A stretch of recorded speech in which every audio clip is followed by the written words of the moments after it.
Hey everyone, it's Catherine and I'm back in a very familiar setting to me. This was my high school bedroom and is now my bedroom for when I come back from college. So that means I'm filming this outside of USC. So if you're watching this during winter break or you're watching this during the semester or in the summer, this video is going to be all about how to reorganize your life and kind of get everything structured again, since you either have time right now or you need to make the time because everything's getting really full and complicated. So I was helping a friend out with this the other day and I realized there are a bunch of different ways to really organize your laptop and your phone. And I'm not going to go into like planners or notebooks or anything like that, just because I understand those are great systems to use and work for tons of people. I personally don't use planners just because I like to have access to my calendar and my to-do list at all times. So if you sync it with your phone or your laptop, you're like literally never without one of those things, so you'll always have access to it and you can always edit it, versus like a passion planner you might not have while you're like in line for Starbucks and just like think of it and want to write it down.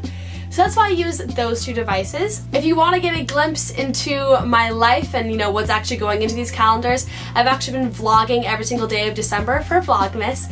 So either you can click up here or in the description box to get all of my Vlogmas videos on my vlog channel Katheroutings, and of course like, all my social media are down there as well. So if you can't wait between this video and the next one, those are all there to entertain you with lots of yours truly.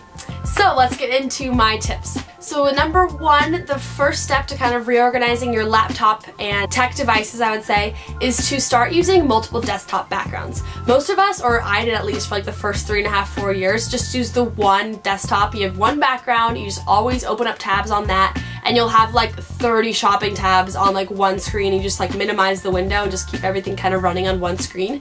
But if you're on a Mac, you can actually swipe up with 4 fingers on the trackpad, and that'll allow you to actually add more desktop backgrounds to your screen. So that means that you could have one tab on one screen and then multiple stuff on the other screens. That way you don't actually have everything cluttered on one. To help you organize them, you have to really put a different image for every single background just so you know which desktop is which. One of the best sites I've found to get inspirational quotes or just cute graphic designy sort of backgrounds is canva.com. And I'm not like sponsored or anything, I just generally like their site. It's kind of like Photoshop for dummies, so they have on their site like templates for ads and Facebook cover photos and newsletters and desktop backgrounds. So if you scroll down and click on that, they have tons of different options. Mine says find a way, not an excuse, just a good reminder. But the reason you're going to be creating these different backgrounds is because each one of your desktops is going to be for a different purpose. That way you can really divide your time evenly. So the way I do it is usually I'll have one laptop with that like inspirational quote for all my academic work, and all my schoolwork will be on that one. So if I'm working on a Word document or I'm studying, I'll have it on that one. And then usually I'll have another school one, just so that if I'm working on like a problem set for math, I can have the answer sheet be on the next one, which is so helpful because you'll be looking at that screen and working on it maybe in your notebook, and then if you want to check the answers, you just swipe over, and that way you can check the answers without having to like click back and forth between tabs and potentially lose your place. So that's one desktop. Another desktop I use is for work or YouTube. So for me, I do all my editing on one tab, one desktop background. But if you have another sort of like if you're a graphic designer or if you want to do all your emailing on one background, definitely do that and assign a different photo for that background. And then I have another background for leisure, so that's really just the place that I go after I'm doing my academic work and I want to take a break. I'll have that laptop be for like Netflix and YouTube and Twitter and Tumblr and all that stuff, so that I don't get kind of confused between them. That way you really are like, okay, I've been on this desktop for way too long, I've been just watching Netflix for way too long, I need to swipe back over to my schoolwork. So that way it really divides it up. And something I've really recently discovered that's helped so much more with dividing up work is that you can assign apps to single desktops. So if you want you to do all your editing on your work laptop screen, you can assign Final Cut or iMovie or Premiere to only open up on that desktop. So say you're working in your academic one, you want to switch over and work on iMovie, you click on iMovie and it'll automatically pop up on the other screen, which is so helpful. Or you can have, I have Word always pop up on my academic one, that's really helpful, but those are all things you can assign to different desktop backgrounds. That way it automatically happens and you don't have to work with sliding over the documents between each other. Number two, I know I spent a lot of time describing that, but Google Calendar is a mecca.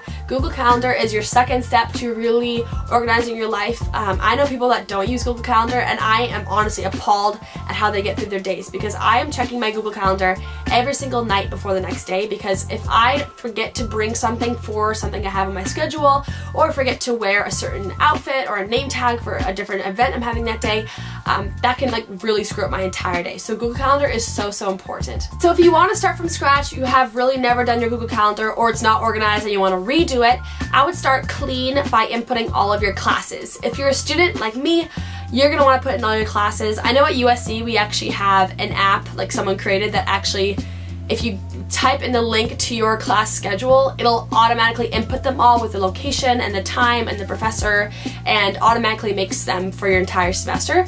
But if you don't have that, no worries. It's not like you have to input every single one. You will have to input every single class, but then once you put in the time block and you make sure it's on Tuesday, Thursdays, you can have it repeat.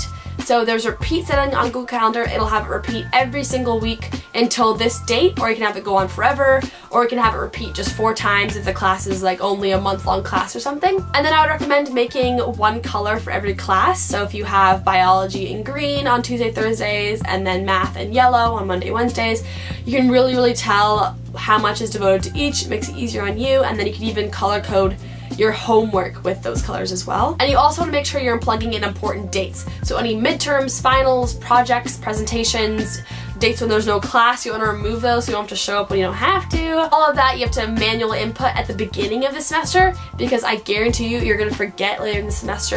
You're going to think that you can remember, but you're actually not going to be able to. So I always do the very beginning of the semester. That way I have it off my shoulders and it's in the calendar that will remind me. So if you're not in school and you work a 9-to-5 job, you can also put that in every single day. I mean, if you know you're going to be there, you don't really have to do that, but sometimes it's nice to just see that, and you can take out your vacation days. But for those of you that are working part-time with school, or just part-time, a couple different jobs, it's also helpful to put those in. So I always block out like filming time for YouTube, editing time for YouTube. This is going to be my uploading time, and I'm working my tour guide shifts on this day and this day, and I'll have that repeating.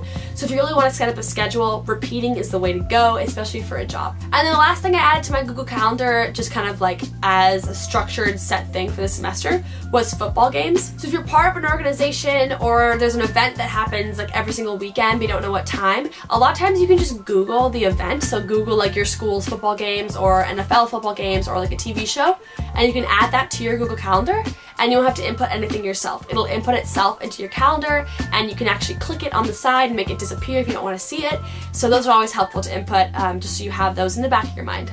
So now, every single week, you're going to kind of want to divide up your time. You're not going to be able to divide up your time for like months out, but if it's a Sunday night and you want to make sure your week is really productive, I would really recommend blocking out all of your meal times between classes or between work. And then all of the blank space you have, really block that out with what you're specifically going to be doing. So if you know you're going to literally be watching Netflix with friends, put that in there. That way you don't commit to something else in that time period. If you know you want to be working on like your econ problems at 2, and you know it's going to take you an hour and a half, set that from 4 to 5:30 before dinner on Thursday. And like that way you have it set in there, and you'll actually really hold yourself accountable for that. Like if it's written down and you see it, you're so much more likely to actually do it.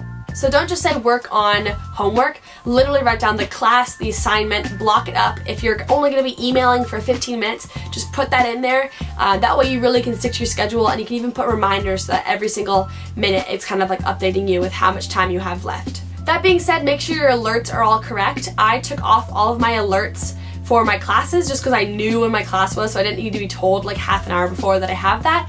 But if it's something that's irregular, definitely put it on a reminder. That way it'll pop up on your phone or your laptop, and you'll know you have to go to that. And finally, to make this all kind of full circle, download the Google Calendar app to your phone. Don't use the Apple Calendar just because sometimes it doesn't sync your calendars together. That really was a bug for me, and it ruined like a good week of my calendar system. So just download the Google Calendar app. It lets you look in a day view, or a 4-day view, or a month view, and you can really look at all of your commitments and highlight certain calendars over others. So that's Google Calendar, the second part of organizing your laptop and mobile stuff. The third thing I would say is use reminders. This is all super Mac specific as far as reminders and desktops go, but I like to use reminders for my to-do lists, and you're probably all super familiar with reminders, so I'll try to go through it quickly. But basically, reminders should be used for any bucket list items or errand items or stuff you need to purchase. It shouldn't be used for doing like econ homework or something, because that's something you really want to see scheduled in a certain time. So I use reminders for things I'm going to pick up really quickly. Like if I need to pick up my prescription, I'll put prescription, and I know I have to pick it up sometime on Thursday. I'll remind myself on Wednesday night, and I'll click that off. Or if it's a bucket list, that could be something 10 years down the road. But just having it there as a reminder with like a box to actually check it kind of gives you the impetus to keep working towards that. You can always set alerts for these as well, or you can just tell Siri to set an alert for you. Pretty simple. I know Apple has tons of commercials and tutorials on that, but reminders are great for that purpose. But fourth and finally, stickies have really positively impacted me. I learned about these my second semester of freshman year, and they're kind of like reminders, but they're better for things that are ongoing. So I would have things and reminders like work on applications for summer internships, or set up interviews with people in the marketing industry, or do more research about YouTube Red. And those aren't things that you can necessarily check off, because you're never really done with research, never really done with applying to things. I didn't want to have those in reminders because it would really bother me if I never got to check it off. So stickies are an app already on your MacBook. I don't even know if they're on PCs, but there's probably something similar to it. And stickies you can just pull up on a single desktop, and they're for things you want to access a lot in a really easy way. So they'll always be on your desktop. You can kind of like minimize them, but they'll always be there just to stay on your radar. And the great part about stickies is that you can assign them to specific desktops. So if it's a sticky all about the classes you want to take for next semester, you can put that on your academic one. If it's something about contact this person for YouTube, or some YouTube link you have to include in every description, put that on your work desktop. Or if it's just, you know, I want to do this over winter break, put that on your leisure desktop. And that way you have them all organized there. You can color code them, you can make them translucent, you can change font sizes and bold stuff and underline stuff, whatever you want. But stickies are great. Just if you think of something, just jot it down, get it out, and that way you have it down. If you have some great idea for a title or for a person you want to contact. Unfortunately, stickies don't carry over to your phone as far as I know, so those would definitely be things that you'd more take care of on your laptop. Wonderful, so those are my 4 kind of general areas for improving your organization on your tech devices. If you have any more questions about this, you can always tweet me or put it in my Tumblr inbox, or just comment down below the good old traditional YouTube way. I'd love to talk to you more about how to organize your stuff, and just know that if you don't understand how I did something on this video, I probably got it from a tutorial that's already exists on the internet. So Google it, look for it yourself. If you really can't find it, I'll try to help you out. But I want to thank you all so much for watching. You're already one step in the right direction towards organizing everything. I will see you all next time, or on my vlog channel, and Katherout.